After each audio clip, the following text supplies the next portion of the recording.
My husband's mother booked a couple's massage for us, but showed up to take my spot.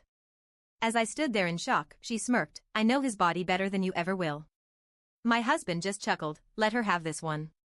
I whispered, "She can have it all." The next morning, they found my wedding ring in the trash. It was supposed to be a surprise. Our anniversary was coming up, and Daniel told me to keep the weekend free. I actually got excited. I thought, maybe he's making an effort this time. A few days before, he told me his mother, Cynthia, had arranged something special for us, a couple's massage at a high-end spa. We were sitting on the couch when he said it. Scrolling through his phone like this was totally normal. I blinked. His mother? Why would your mom be involved in our anniversary? I asked, trying to sound casual. She wanted to do something nice for us, he said. It was her idea. It didn't sit right with me. Cynthia never did anything unless there was something in it for her. But I told myself I was overthinking. I should have trusted my gut. The spa was stunning, expensive, quiet, smelled like lavender. I actually started to relax. We checked in at the front desk, and as I was about to confirm our reservation, the receptionist smiled and said, "Oh. Your other guest has already arrived. She's waiting in the lounge." I frowned. Other guest? Before I could ask, Cynthia walked in. She was wearing a plush spa robe, her hair pinned back like she owned the place. She didn't even look at me. She went straight to Daniel, smiling like a proud wife. "Oh, sweetheart," she cooed, placing a hand on his arm. "I took care of everything. You don't need to worry." Then she turned to me and smiled, a smile that didn't reach her eyes. "I know his body better than you ever will," she said, voice smooth and sweet. "So, I'll be taking your spot." My heart stopped. I actually felt my brain freeze, like it couldn't process the words coming out of her mouth. I expected Daniel to say something. Anything. Instead, he chuckled. Chuckled. Like this was funny. Like it was some kind of joke. "Let her have this one," he murmured, looking at me like I was being unreasonable. I felt like I was outside of my own body, watching this scene unfold like it was happening to someone else. Cynthia just smiled. Smug. Triumphant. Something inside me shifted. I whispered, "She can have it all." Then I turned around and walked out. I didn't cry. I didn't scream. I went home, packed a bag, and thought. 5 years. 5 years of her inserting herself into every decision, every argument, every moment that should have been about us. 5 years of her calling me that woman instead of my name. 5 years of Daniel never setting boundaries. 5 years of knowing, deep down, that I would always come second. I wasn't angry. I was done. The next morning, I took off my wedding ring and threw it in the trash. Daniel found it before he even got his coffee. He picked it up, confused, turning it over in his hand. "Babe?" I was zipping up my suitcase. He looked between me and the bag, still holding the ring. "What are you doing?" "Leaving." His face scrunched like a child about to throw a tantrum. "Leaving? Because of yesterday? That's ridiculous." I laughed. A real laugh. One that felt lighter than anything I'd felt in years. "This isn't about yesterday," I said. Yesterday was just proof of what I already knew. Cynthia stormed in, because of course she did. She took one look at my packed bags and gasped like I had just murdered someone in the living room. "Excuse me?" she shrieked. I turned to her, smiling. "You wanted him? You got him." She looked at Daniel like she expected him to fix it.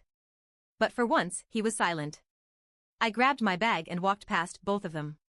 But I wasn't just leaving. I was about to take everything. Daniel was lazy with money. He made good money but never managed it. Cynthia always helped him with bills. Not because he needed it, but because it gave her control. What neither of them realized.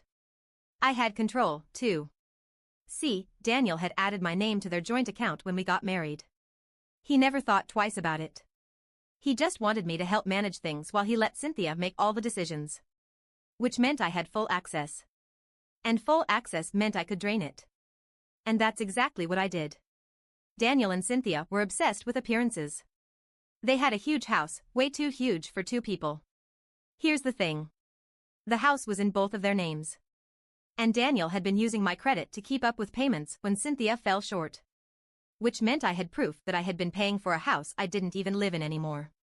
So, I called the bank. And I foreclosed it. Cynthia loved her car. A brand new luxury SUV. Paid for by Daniel. Except, technically, paid for by me. It was in my name. So I called the dealership. And I had it repossessed. The calls started that night. First Daniel. Then Cynthia. Then Daniel again. 12 calls. Then a text. What did you do? Cynthia is freaking out. The house, I didn't respond. The next morning? Another text. Are you serious? My mom is in tears. I can't believe you would do this. I stared at my phone and laughed. Because there it was. Not a single question about me. Just his mother. I turned off my phone. Let them figure it out. For the first time in years, I woke up without a pit in my stomach. No more forced smiles, no more pretending Cynthia didn't make my skin crawl, no more waiting for Daniel to grow a backbone. I checked my phone. 26 missed calls. Half from Daniel. Half from Cynthia. I smiled, stretched, and ignored them. I was finally free. Or so I thought. That afternoon, I was packing up the last of my things from our shared apartment when I heard a loud bang at the front door. Then another. Then screaming. I didn't even have to look. Cynthia. I took a slow sip of my iced coffee before opening the door. And there she was, hair a mess, mascara running, rage practically oozing out of her pores. Behind her, Daniel stood awkwardly, like he wasn't sure if he was here to yell at me or beg me to come back. You ruined our lives. Cynthia shrieked, stepping forward like she was about to lunge. I raised an eyebrow. Did I? Daniel groaned. Just let us talk. Us. There it was again.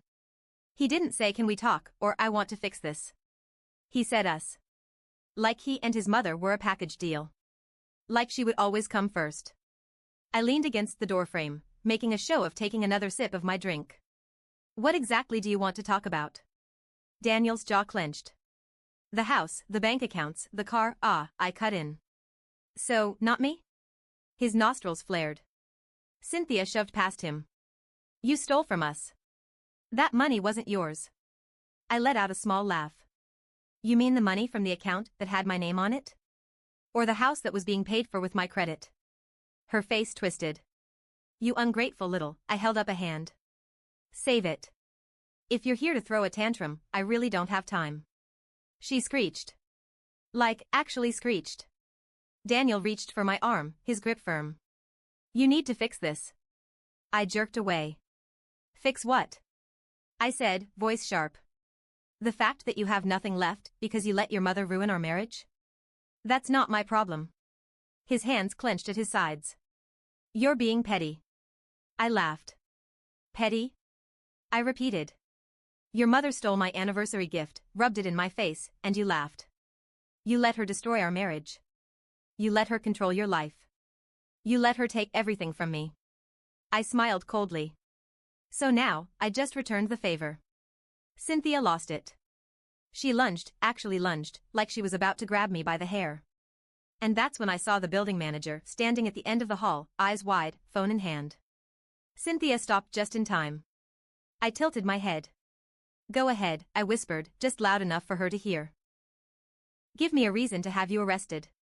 She was seething, her hands clenched into fists. Daniel grabbed her arm and pulled her back. Let's go, he muttered. She glared at me one last time, eyes burning with hatred, before storming down the hall. Daniel hesitated. I could tell he wanted to say something. Something to reel me back in. Instead, he looked down. Shook his head. And followed his mother. I shut the door. And exhaled. I thought that was the last of it. I was wrong. I spent the next few weeks settling into my new place, enjoying the peace, ignoring Daniel's increasingly desperate texts. Then I got a call from my lawyer. And what he said made my stomach drop. Daniel and Cynthia were suing me. For theft. Apparently, they had twisted the story into some ridiculous claim that I had fraudulently taken money that belonged to the family. I laughed out loud when I heard that. I had receipts. I had bank statements, loan documents, proof that I had been the one paying off their debts while they lived off my money. I wasn't worried. Until my lawyer said the next part. Cynthia also filed a police report. I sat up straight. For what? She's claiming you stole her car. My blood ran cold. I had legally repossessed that car. It had been in my name. But Cynthia? She had money. Not a lot, thanks to me, but enough to drag this out in court. Enough to make my life a nightmare if she wanted to. And she did. She wanted war. I knew Cynthia. I knew her games. She wasn't just trying to get back at me. She was trying to break me. To make me come crawling back, to make me pay for leaving. But what she didn't know. I had one last card to play. I just had to wait for the right moment. And when it came, I was going to end this for good. I wasn't scared. Annoyed? Yes. Furious? Absolutely. But Cynthia had made a mistake. She thought she could bully me into submission. She thought she could take me to court, ruin my life, and somehow, I'd come crawling back. Broke, desperate, begging Daniel for forgiveness. She had no idea who she was messing with. But first, I needed information. So, I started digging. I reached out to an old friend of Daniel's, Mark, who used to handle some of their financial work. We had never been particularly close, but after hearing about my divorce, Mark had sent me a simple text, "Call me. You need to know some things." I called. And what he told me blew my mind. Turns out, Cynthia was in serious debt. Not just a little credit card trouble kind of debt. Hundreds of thousands of dollars worth.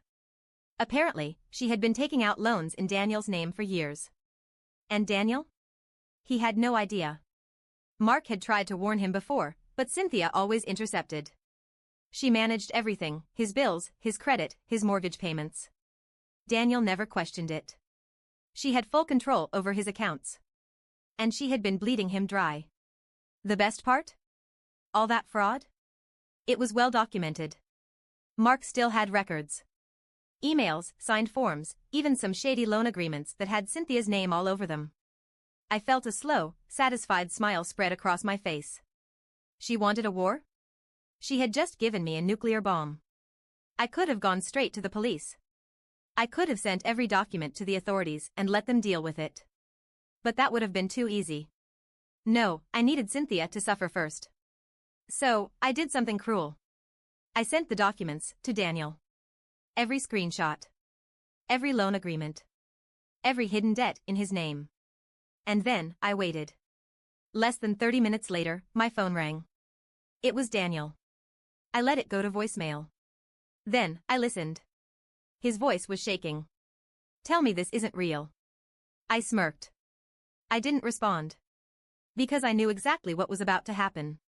Cynthia had ruined him. And for the first time, Daniel was finally about to see it. The next morning, I woke up to a flood of messages. From Daniel. From Mark. Even from some of Cynthia's other victims. But the most interesting one? A news article. The headline? Local businesswoman under investigation for fraudulent loans. I nearly spit out my coffee. It was happening faster than I expected. Someone, probably Mark, had tipped off the local news, and now Cynthia's financial crimes were public. I scrolled through the article. Mentions of embezzlement, forgery, tax fraud. And my favorite part? Daniel's name was all over it. My phone buzzed again. It was Daniel. I picked up this time. His voice was hollow. "She's ruined me," he whispered. I almost felt bad. Almost. "She's your mother, Daniel," I said. "You always let her have her way." Silence. Then, softly, "What do I do?" I leaned back, smiling. "Figure it out," I said. Then, I hung up. I knew Cynthia wouldn't go down quietly. I expected more lawsuits, more threats, more public meltdowns. What I didn't expect? For Daniel to finally grow a spine. He flipped on her. Filed his own lawsuit against Cynthia for fraud and identity theft. And because he was the primary victim, the police actually took it seriously. It wasn't just a scandal anymore. It was a criminal investigation. Cynthia tried everything. Lying. Manipulating. Even crying on live TV, claiming she was a victim of a greedy, bitter ex-wife trying to ruin their family. Nobody bought it. Because the receipts? They were right there. Her loans? Illegal. Her assets? Frozen. Her reputation? Destroyed. And the final cherry on top? Daniel cut her off. For good. The last time I heard Cynthia's voice, it wasn't in person. It was on a voicemail. One last desperate attempt to guilt me back into her mess. You think you won? You think you're better than me? I smiled. Then, I deleted the message. Because I had already won. And Cynthia? She had nothing left to take. I thought I was done. I really did. Daniel had turned against Cynthia. Her fraud was public knowledge. The lawsuits were piling up.